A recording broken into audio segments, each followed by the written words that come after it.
Hello, it's the Security Weekly News. You don't even want to know what we were just talking about.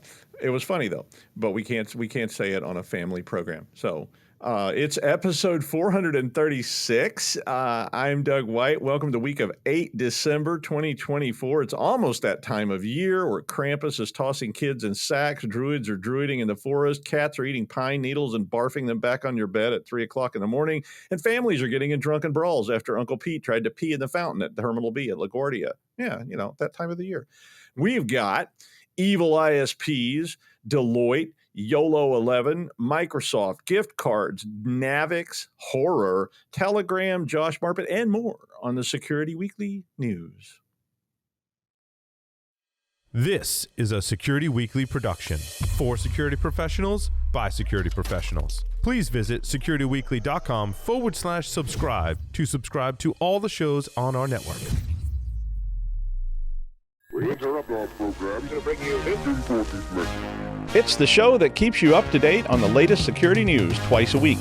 Your trusted source for accurate security information and expert analysis. It's time for the Security Weekly News. ThreatLocker implements a least privileged approach to cybersecurity, blocking every executable unless specifically authorized by your team. This methodology mitigates ransomware, supply chain attacks, zero-day exploits, and ensures 24/7, 365.25 protection for your organization.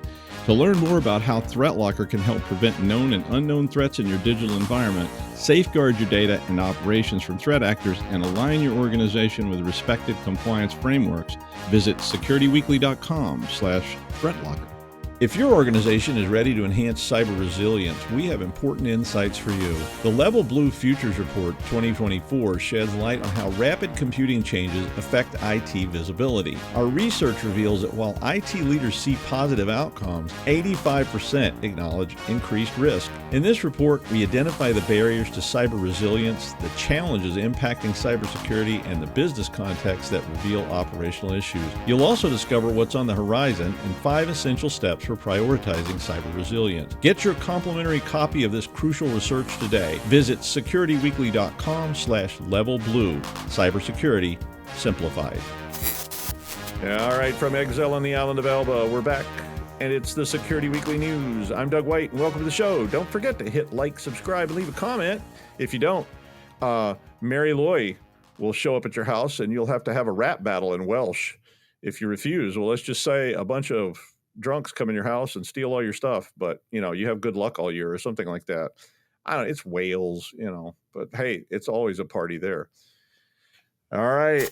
Ultralytics YOLO11 is an AI model that was compromised using a supply chain attack, which then proceeded to deploy crypto miners on devices that were running some versions that were obtained from the Python package index, which we all know as PyPy. Yeah. So this company basically, if you don't know this, you may be using some of their products, you may not be, but this company focuses on computer vision and AI, specifically detecting objects and image processing stuff from video streams. So basically you only look once, which is what this stands for, instead of, you only live once is, I guess, what YOLO means. But basically, you only look once is an advanced object detection model that can quickly and accurately detect and identify objects in video streams in real time. So if you want to find, something in security videos, stuff like that, you can do that. And I presume it can also then be like a facial rec base. I'm not sure, but it is open source, and the library has been started 33,600 times and forked 6,500 times on GitHub, and there were over 260,000 downloads. Not in a year, not in all time, but in 24 hours, like leading up to this article being published. The new versions, 8.3.41 and 8.2.42, I'm not sure why there's two versions with that kind of numbering, but they were released on PyPy on the 5th of December, and anyone who installed those versions, which would include people that have automatic updates or just went in and said, oh, there's a new version, and they updated it, also found that a crypto miner got deployed. Yeah. So Google Colab accounts got flagged and banned. due to abusive activities, since you basically, whatever you were doing, suddenly had a crypto miner attached to it. Now, Ultralytics is a dependency of Swarm UI and Comfy UI. And if you had either one of those installed, it automatically installed this dependency and, of course, the subsequent crypto miner. So there's a lot of details about this if you want to read about exactly what was installed and how the crypto miner worked and all these details. But I think that the point here for us is that we really need to continually focus on these libraries and APIs and how that you isolate those things and test those things until your developers are really certain that they're safe. I mean, we always say patch, patch, patch, but at the same time, as you patch and you patch dependencies and you update, you may have the potential for these things to end up in this supply chain problem. And I think this is just going to happen more and more, as we go along, due to the number of dependencies that are in code today. And I mean, as I always say, just think about the last time you wrote a piece of code and how many things you either automatically or added into that code just because you always do it, or you use a template. I mean, I use a template for my Python stuff, and I two things that are always in there is random and numpy, and not that I know of anything wrong with random and numpy, and I love numpy, but you know what? I mean, if somebody was able to compromise that, I don't even know that I would know it, because it does update, and now it's in my code, and then my code is in your code, and your code is in somebody else's code. And do you want to visit for Augustus de Morgan for the holidays? I know I don't, because man, that is one creepy tradition, let me tell you. Well, Microsoft is investigating a Microsoft 365 outage, or I should say another one, which impacts Office web apps in the Microsoft 365 Admin Center. Our Down Detector has received reports that are complaining about Outlook, OneDrive, and other Office 365 apps.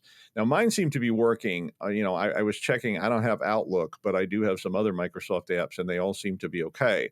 Affected customers were seeing, we're experiencing a service outage. All of your open files have been saved. It may be some time before the outage is resolved, when they went to use these apps. Now, this was all the browser-based stuff, though, and I think that was why I didn't have any problem with it, because I don't have any browser-based Microsoft apps. I just have desktop apps. Microsoft said they were focusing their investigation on token generation within the authentication infrastructure and reviewing recent changes to determine the root cause. Now, they patch these things internally, and you don't control that process, so you're just using whatever version they choose for you to use every time you go there. So if they had some issue with their tokens or what have you, or they were just, put a patch out and it caused problems, they did advise that you should use the desktop versions if your license allows it. I guess if you don't have that license, you have to buy one. So yeah, no chance that I could get cynical about that. But 2 weeks ago, there was another one of these, and it affected Teams. Not that anybody noticed. Exchange Online, SharePoint Online, OneDrive, Purview, Copilot, and Outlook web and desktop. And they resolved that one in about 24 hours. Back in July, a distributed denial of service took down a lot of those services as well. But as of today, Microsoft said they are currently testing a potential fix that is expected to resolve these ongoing issues, which don't exist. They didn't say that don't exist part, but they had already said that they didn't know of any issue, but then they immediately said they were fixing the issue that they said they didn't know about. So, that kind of thing. Sorry, Microsoft. I love you. Come on. I don't really, but, they could be a sponsor. Yeah. They're not. So, yeah. If you become a sponsor, I'll say better things. Microsoft, it's what plants love. All right. Well, it wouldn't be the holidays without scams. I mean, that's just a part of the season, right? A new popular scam is this article I found to be a little, and it was an opinion piece, really, but it's an interesting opinion piece, but I didn't 100% agree that this was anything new and original. It kind of, was a thirst trap in that regard. But basically, they said this new scam is called the CEO gift card scam. I'm like, that's pretty old. I mean, really? I mean, you get a spoofed email from old Mr. Sprockets, and it contains, I don't know, 3 bots for botting, 2 crypto miners crunching, and 1 piece of malware in a pear tree. I mean, but another CEO scam we've seen involves getting the employee to purchase gift cards. So Sometimes it's a contribution to old Gil's retirement, at the end of the year. And they're like, please purchase one of these gift cards to give old Gil when he steps out at the end of the year. We wish him well. And we don't want to buy him a gold watch. So if you could buy him a gift card, it would be great. Or they have sales incentives like this and so forth.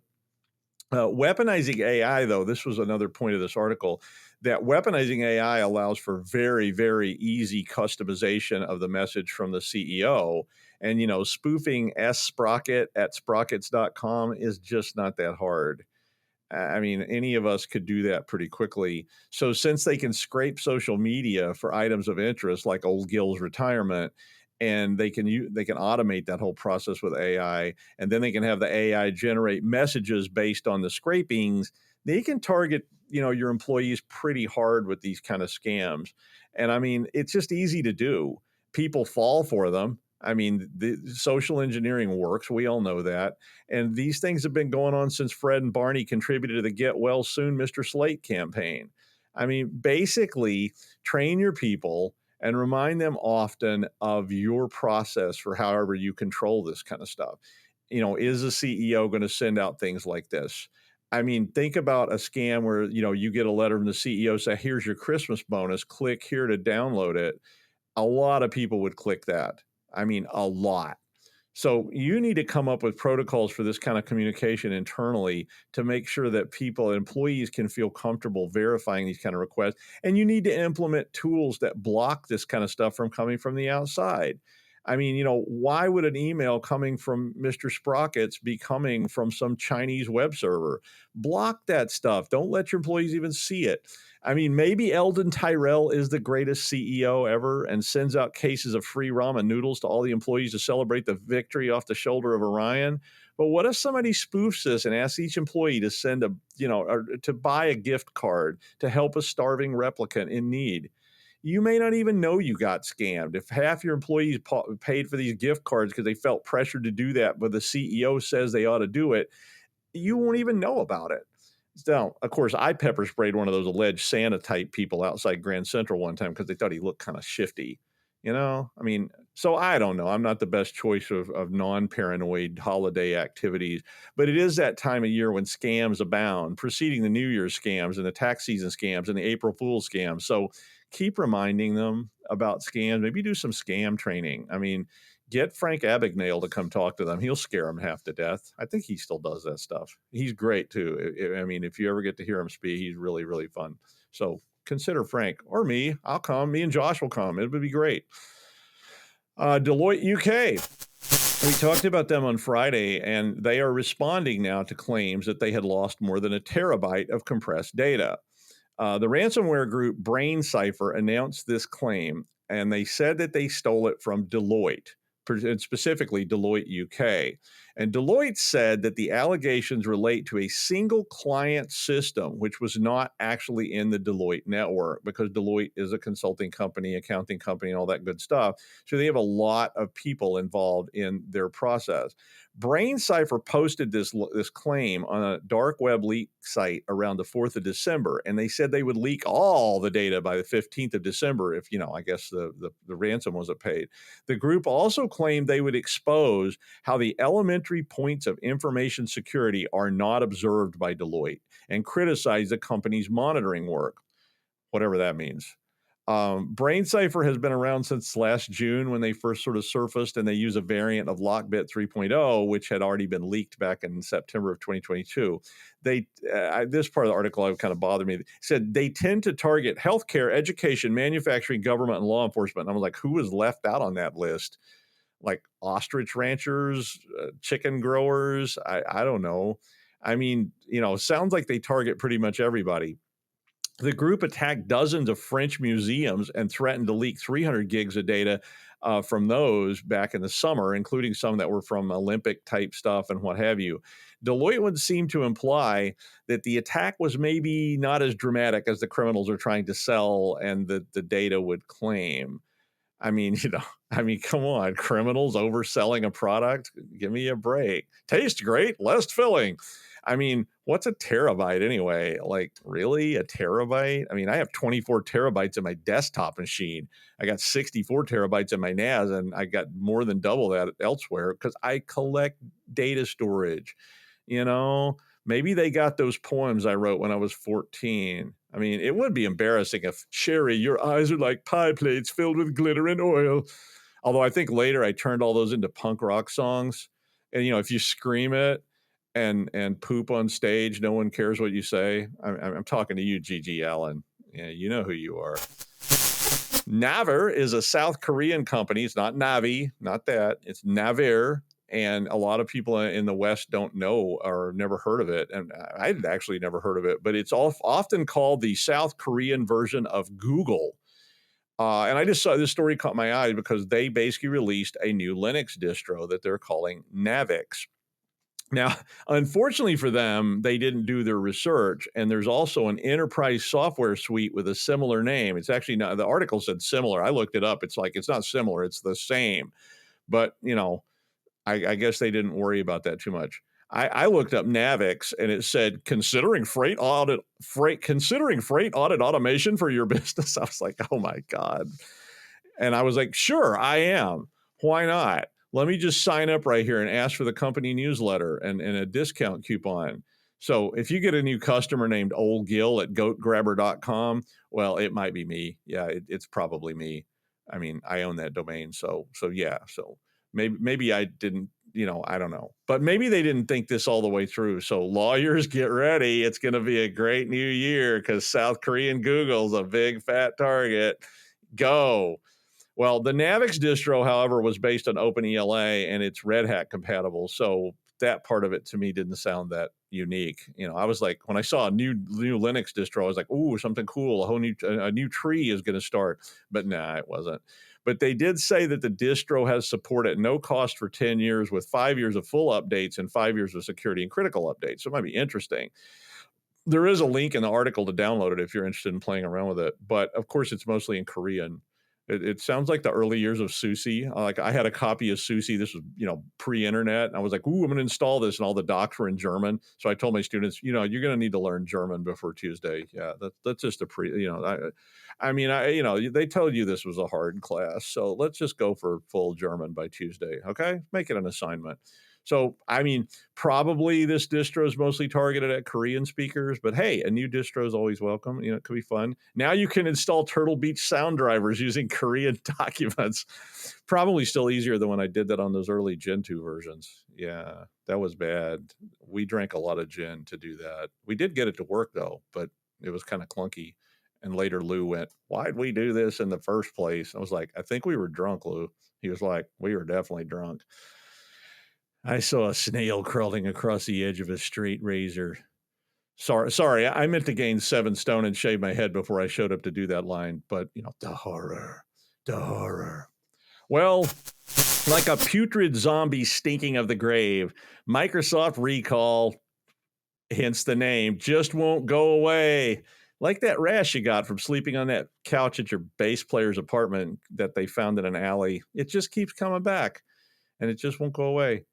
A recent build of Windows 11 is now rolling out the Nightmare product that has been delayed for a long time because it's, well, a Nightmare product and nobody wants it.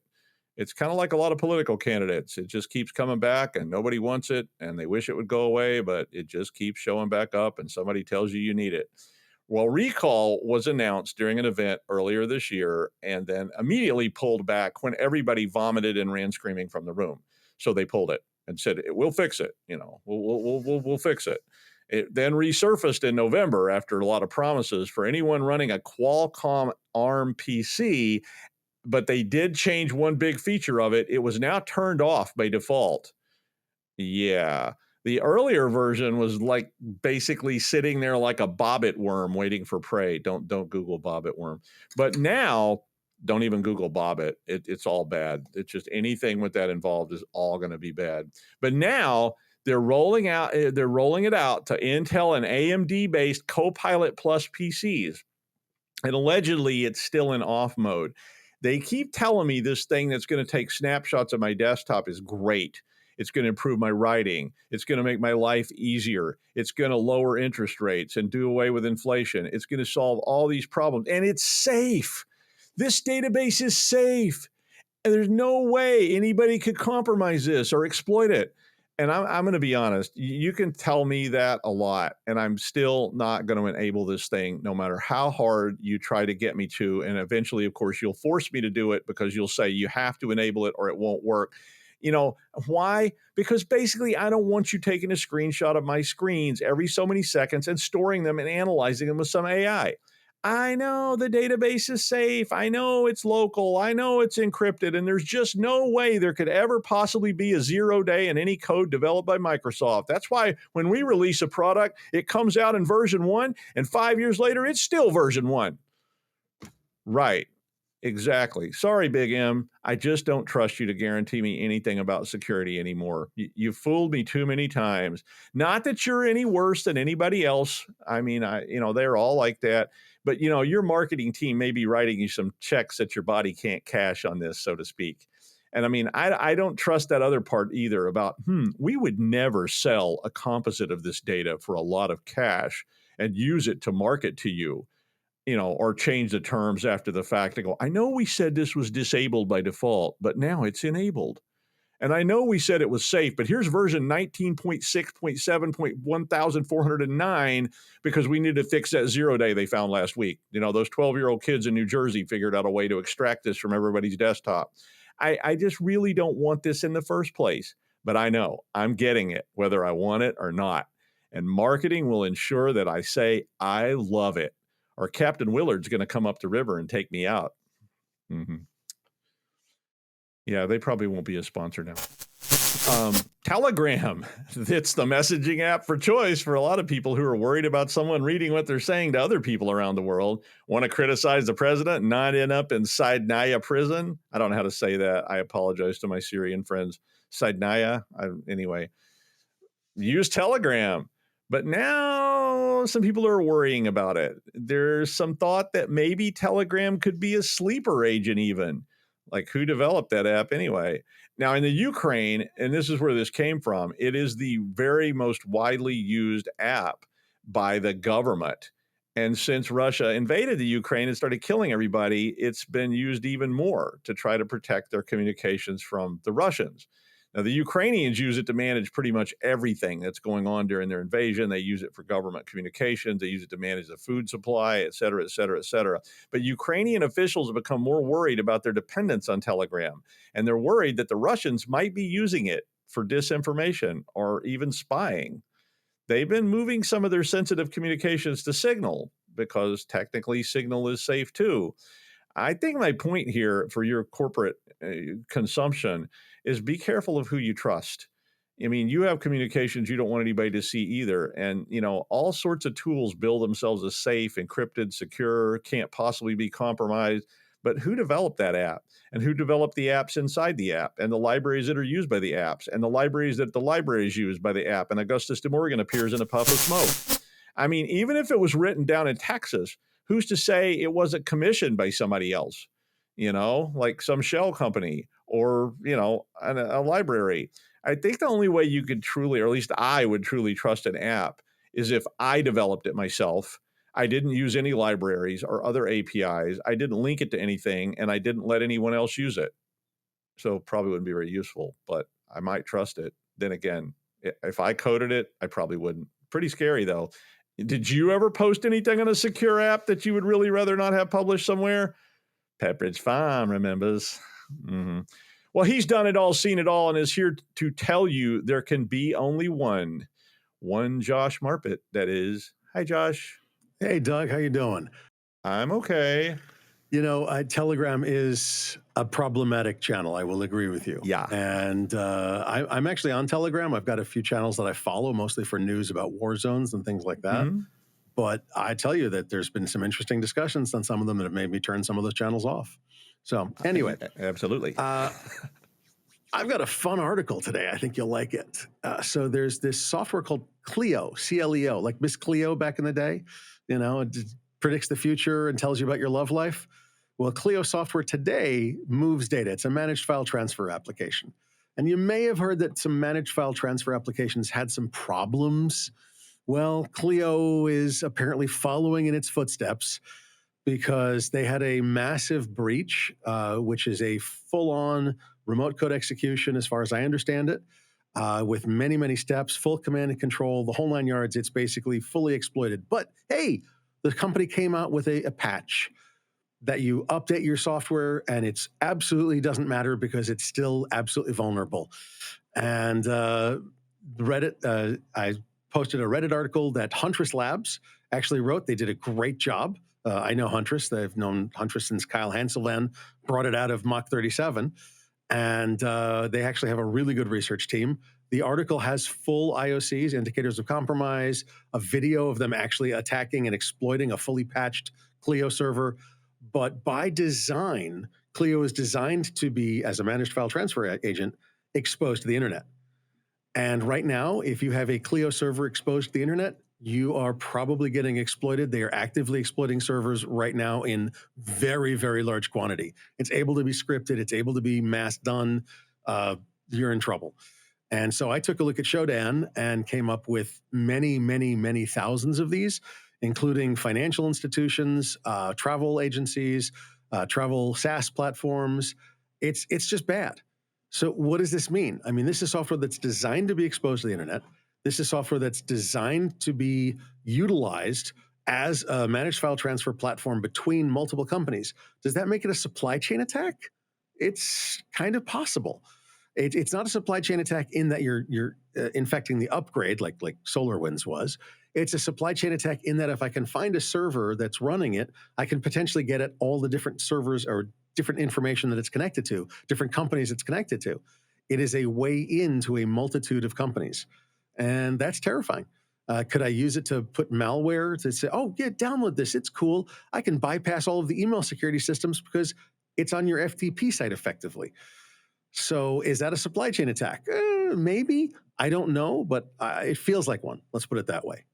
And so it's very uncomfortable to say that there are thousands and thousands and thousands of servers around the world, by the way. This is used worldwide in all kinds of institutions. And to understand that your incident response process and threat intelligence process and vulnerability management process may be entirely fooled.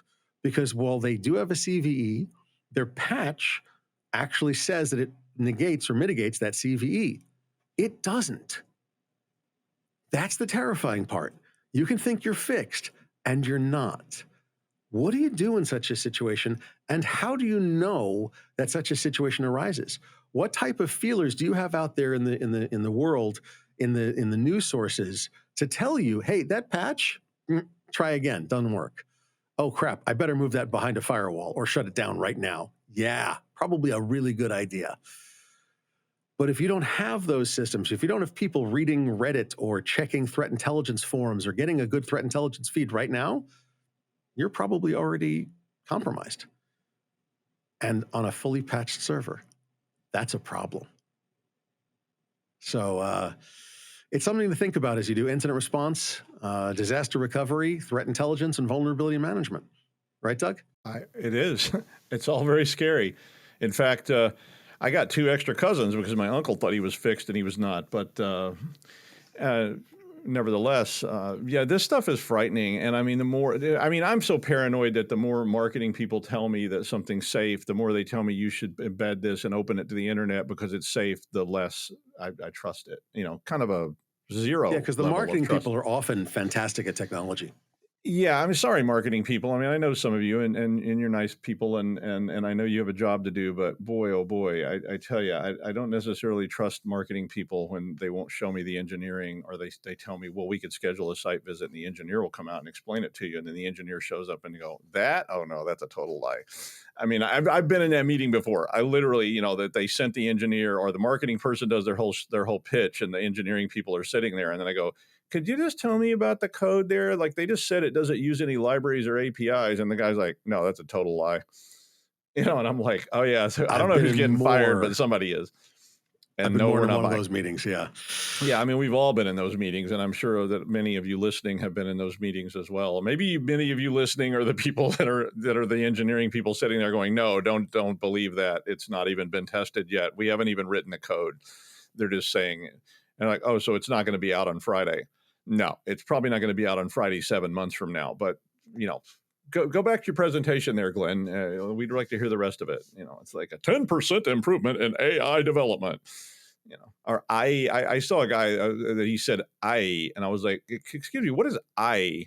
You keep saying that, and he's like, you know, I like when the computer is thinking for you, and I'm like, you mean AI, like artificial intelligence? And he's like, I'm going to refer you to my engineering team for that one, but have a free T-shirt. They're on the house, and yeah, that kind of stuff. You know, it's all out there. You've seen it all. You guys see it more than I do. I mean, all of you are seeing this a lot more than I do. Because when they hit me up and they say, "Hey, would you be interested in a product demo?" I'm like, let's just start up front. I'm broke. I have no budget, and no. And then they're like, "Okay, thank you so much. Thanks for not wasting my time." Because I guess I could go, "Yeah, we have a $50 million budget, and we're ready to spend, baby."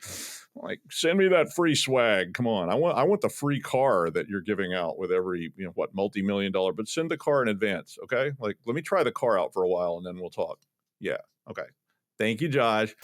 And finally, have you seen a data cap lately? I have. I saw this story. I went and checked, and guess what? Some cable broadband companies have kind of sneakily added, sneakily in the sense that, they don't really make a big, their marketing people haven't been calling to advise me of this, but they added monthly data caps to your account, and they may be starting to hit you with overage charges. I looked mine up, and it said I was over my data cap for this month, 2 weeks into the cycle, that the maximum bandwidth has been exceeded, and that even though in my area it was not in place yet, they could start charging you $50 per 50 gigabytes for all overages. Now that would put me this month, already 2 weeks in, I would already have an additional $200 charge on my bill for my data use. I don't know why I used so much data this month, but I did. Well, we could get into that, but they recommended that I watch porn only in SD, not HD, but that kind of thing. But I'm sure somewhere I clicked something, or I got one of those 100 pieces of snail mail or email they send me every month that advised me of all this, and I deleted it. I mean, I never really thought about it before. On cell phone, sure. I mean, we've always thought about it. I had an unlimited data account on my cell phone until I finally had to change phones. It was guaranteed until I changed phones. So, I should probably still be using a Motorola flip phone or something, but I finally had to change phones and I lost it. Now, even at home, you're not safe. Now, the article was about an FCC hearing, the Federal Communications Commission in the United States, who regulates cable companies. And the cable providers, and this was one of those great moments in legal history where the cable lawyer is up there arguing that they need these data cap charges because now we can help low-income customers. I was like, right, help low-income customers. Help someone? I doubt it. Why, Your Honor, my customer's product is beloved by the lower classes, and without access to a healthy, soothing smoke, they might rise up and threaten the gentry or some such nonsense. Let's help them help themselves with these additional fees and charges, which are in their best interest, Your Honor. Golf later? I mean, they argue literally that this allows them to put in place more tiers of service, which of course means that the low income people will get the lowest tier of service. But that's good because they can reduce their bill. Even though the recommendation from my company was to reduce your data use, be sure and reduce the quality level of your feed. Oh, yeah, great. I'm not a second-class citizen. I mean, I was really frustrated with this. They literally told me to lower my streaming or pay more. They're going to offer an unlimited plan for an additional fee. Of course they are. I mean, that's the way everything works, right? And I mean, you got me, but I mean, the monopoly that is ISP does have more competition today. And in fact, maybe I'll just switch everything to cellular because if I'm going to have to pay for bandwidth, I might as well just use something that's always on, right? Instead of your cable, which falls all the time. Now, the FCC currently wants to regulate this, but the incoming director of the FCC has already said that they're very, very much in favor of this these data caps being put in place and described it as like, unlimited free coffee. You can't do that. So love it or hate it, you'll likely have to deal with it soon, probably at corporate and at personal level. And I literally just got my first warning about this week. So now we're streaming everything in 8 bits to conserve, bandwidth and stay under the cap. It makes things look a little weird, and Josh is kind of like a stick figure now on my screen, but that's the way it works. That is the news. Thank you, Josh, and I will see you next time on the Security Weekly News.